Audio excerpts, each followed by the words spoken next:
Today I'm returning to the subject of sharpening because I want to share another method of sharpening your photos. This time though I'm using Affinity Photo. Now although I'm in Affinity to demonstrate this, you can still use the same method in Photoshop because it's got the same filter.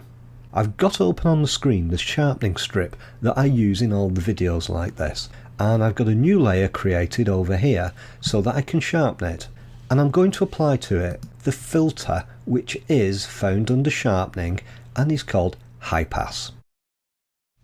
It looks not very sharp, but what you can see is this outline around the edge that's being sharpened.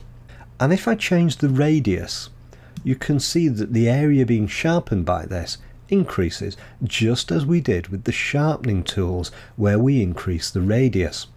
So typically what you would want to do is choose a relatively small radius where you can just see the edge that's being sharpened. I'm now going to apply this. Now you may be wondering, why can't you see the image? And that's because the new sharpening layer that we've created using the high pass filter is set to normal. What we need to do is change its blending mode, and we're going to change it to overlay. Now as soon as I've changed it to overlay, you can see the image again, but this time it's got a sharpened edge around here. Now you probably can't see that too well on this test strip. Let's take a look at a sample photo and see how it works in practice.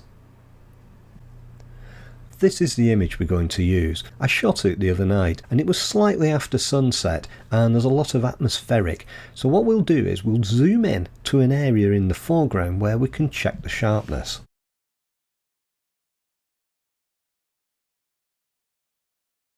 And as you can see, there's quite a lot of detail in this image already, and it has already had capture sharpening applied to it. Let's see what we can do though when we apply the high pass filter. I've already created two layers and I'm going to sharpen the top layer. We'll take our filter again, we'll go to sharpen and high pass. As before, the image now looks very different because all you're seeing is the high pass filter. And at the moment it's set to about 0.6 pixels. I'm just going to increase the width of that very slightly, and we'll take it up to 1 pixel of sharpening, and I'll apply that.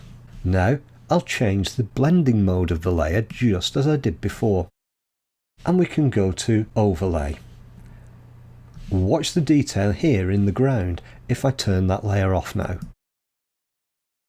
As you can see, it's made a difference, but it's not exaggerated any noise at all. You're not seeing any exaggeration of noise, but there's plenty of detail being enhanced. Now overlay is just one of the blending modes you can use with this. There's others that also work. Soft light, for example, is not quite as sharp as overlay, but if you go to hard light, it creates more of a sharpening effect, as does vivid light. And linear light is stronger still. Pin light isn't though. So you can use these different blending modes to try to create different sharpening effects. Now what if you think you've applied the wrong radius setting? Well, there isn't really a way back from it because we've applied a filter to a layer. But let's turn that off for a moment and I'll show you an alternative way. So again, I've got this pixel layer that we've created, and I'm going to go up here and select layer and then a new live filter layer. And I'm going to select again sharpen, and notice you've got another high pass filter in here, but this time rather than applying it directly to our layer, it's creating a live filter. Now if you're not familiar with the difference, take a look over in the layers window. We now see the high pass filter attached beneath the layer that it's applied to, and we can set our radius. So let's go back and set our 1 pixel radius, and we can also set here the blending mode. So I'm going to select the overlay again.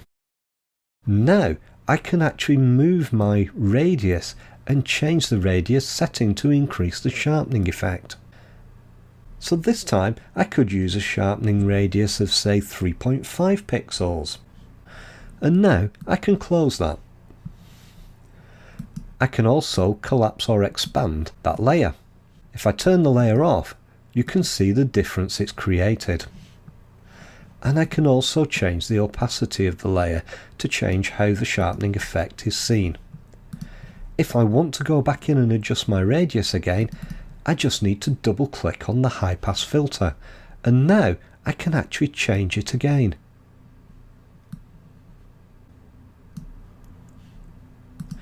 That's one of the benefits of using this high pass filter as a live layer. It gives you greater control if you want to adjust your image later. And that's the image now sharpened using the high pass filter. If you like this video tutorial, there's lots more tutorials on my website. I'll put the details in the information below. I'm Whalley, you've been watching Lenscraft. I'll see you next time for another video.